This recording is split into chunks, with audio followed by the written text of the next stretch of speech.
warahmatullahi wabarakatuh. Pendidikan merupakan suatu hal yang sangat penting. Setiap negara tentunya memiliki sistem pendidikan yang berbeda-beda.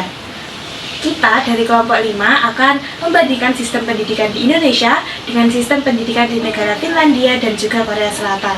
Sebelum itu, perkenalkan, nama saya Adin Ardia Susanti dengan NIM akhir 020.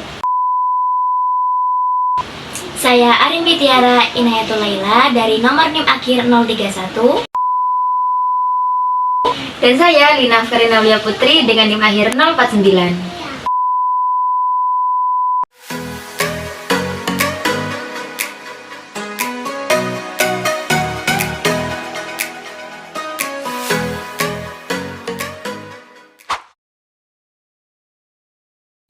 Pendidikan merupakan suatu hal yang sangat penting. Banyak negara berlomba-lomba untuk meningkatkan kualitas pendidikan di negaranya, baik pada negara maju maupun negara berkembang, guna meningkatkan kualitas pendidikan dan juga memajukan negara itu sendiri. Di sini, kami akan membandingkan sistem pendidikan di Indonesia dan negara Finlandia dan juga negara Korea Selatan.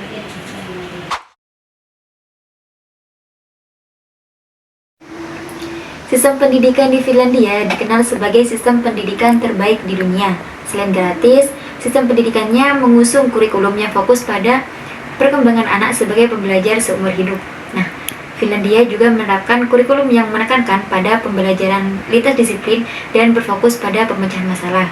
Mereka justru lebih mengedepankan pengembangan keterampilan umum seperti berpikir kritis dan keterampilan sosial. Di Finlandia, pemerintah sangat serius membangun pendidikan selama beberapa dekade terakhir.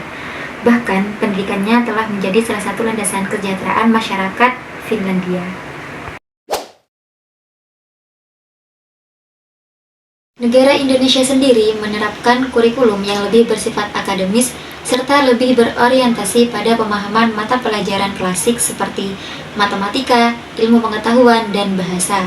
Akan tetapi, ada upaya yang sedang dilakukan untuk mengembangkan kurikulum yang lebih holistik seperti Merdeka Belajar, yaitu kurikulum yang diterapkan pada tahun ini, yaitu kurikulum Merdeka.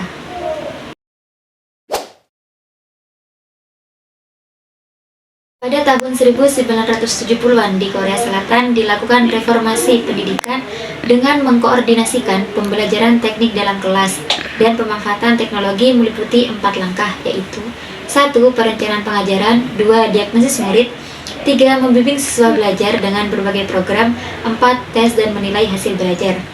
Kurikulum di Korea Selatan dikeluarkan oleh KAIS, Korea Institute of Curriculum dan Evaluation, dengan kurikulum standar meliputi bahasa Korea, kesenian, kode etik, ilmu pengetahuan sosial, matematika, ilmu pengetahuan alam, pendidikan kesehatan dan jasmani, musik, bahasa asing atau Inggris.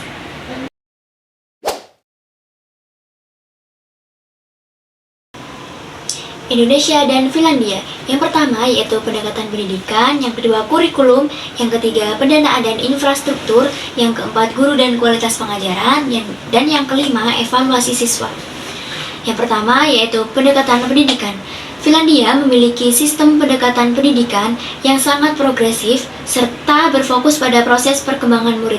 Sedangkan di Indonesia mempunyai sistem pendidikan yang cenderung memiliki nilai-nilai tradisional serta berpusat pada guru. Yang kedua, kurikulum. Di Finlandia menerapkan kurikulum yang menekankan pada pembelajaran lintas disiplin dan berfokus pada pemecahan masalah. Sedangkan di Indonesia menerapkan kurikulum yang lebih bersifat akademis serta lebih berorientasi pada pemahaman mata pelajaran klasik seperti matematika, ilmu pengetahuan alam, dan bahasa. Dan yang ketiga yaitu pendanaan dan infrastruktur. Pendidikan di negara Finlandia dibiayai secara penuh oleh pemerintah. Sedangkan di Indonesia, infrastruktur pendidikannya itu masih belum atau kurang merata. Yang selanjutnya yaitu guru dan kualitas pengajaran. Guru di negara Finlandia diapresiasi serta dianggap profesional, walaupun terdapat guru yang berdedikasi serta memiliki totalitas di Indonesia. Tantangan dan masalah seperti kualitas pendidikan guru, keterbatasan, akses pelatihan, dan kondisi kerja yang kurang memadai masih menjadi isu yang perlu diatasi. Yang terakhir yaitu evaluasi siswa. Sistem evaluasi pada pendidikan Finlandia ini lebih berpusat serta berfokus pada pemahaman siswa dibandingkan tes standar. Jadi, evaluasi pada siswa ini di negara Indonesia itu masih didominasi oleh penilaian ujian standar nasional. Indonesia dan Korea Selatan. Indonesia jauh lebih luas dari jumlah penduduknya pun 4 kali lipat dari lebih banyak daripada Korea Selatan. Namun tingkat pendidikan Indonesia berada jauh dari Korea Selatan. Menurut dari data PISA atau Program for International Student Assessment tahun 2012, Indonesia ini menempati peringkat 64. Sedangkan di Korea Selatan ini menempati peringkat kelima.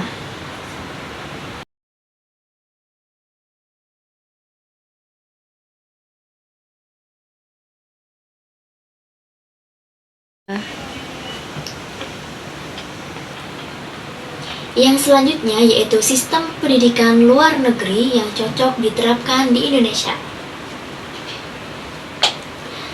Finlandia. Yang pertama itu fokus pada kesejahteraan siswa. Yang kedua, pembelajaran yang lebih santai dan bermakna. Yang ketiga, pendidikan yang inklusif. Dan yang keempat, guru sebagai profesi terhormat. Yang kelima, kurangnya penekanan pada ujian nasional.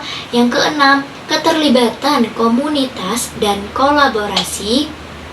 Dan yang ketujuh, penggunaan teknologi secara bijak. Prinsip-prinsip sistem pendidikan di Korea Selatan yang dapat diterapkan di Indonesia yaitu dengan meningkatkan kualitas guru, mengintegrasikan teknologi dalam pembelajaran, fokus pada sains, teknologi, dan juga matematika, mengembangkan kegiatan belajar yang disiplin dan kompetitif, serta memberikan program kelas tambahan, kemudian dengan melakukan kerjasama antara orang tua dan sekolah yang cukup baik dan juga meningkatkan kualitas fasilitas di sekolah. Dari materi yang telah kami sampaikan, dapat disimpulkan bahwa perlu adanya adaptasi sesuai konteks lokal dalam mengadopsi prinsip-prinsip sistem pendidikan dari negara lain yang memiliki dampak positif bagi sistem pendidikan di Indonesia. Namun, Indonesia harus tetap berhati-hati dalam mengadopsi sistem pendidikan negara lain untuk menghindari adanya dampak positif yang mungkin dapat terjadi. Itu tadi penjelasan mengenai perbandingan sistem pendidikan di Indonesia dengan negara Finlandia dan juga Korea Selatan. Jalan-jalan ke kota Bali. Cakep. Tidak lupa membeli wonton. Cakep. Sekian dari kami. Terima kasih sudah menonton. Wassalamualaikum warahmatullahi wabarakatuh. Dadah.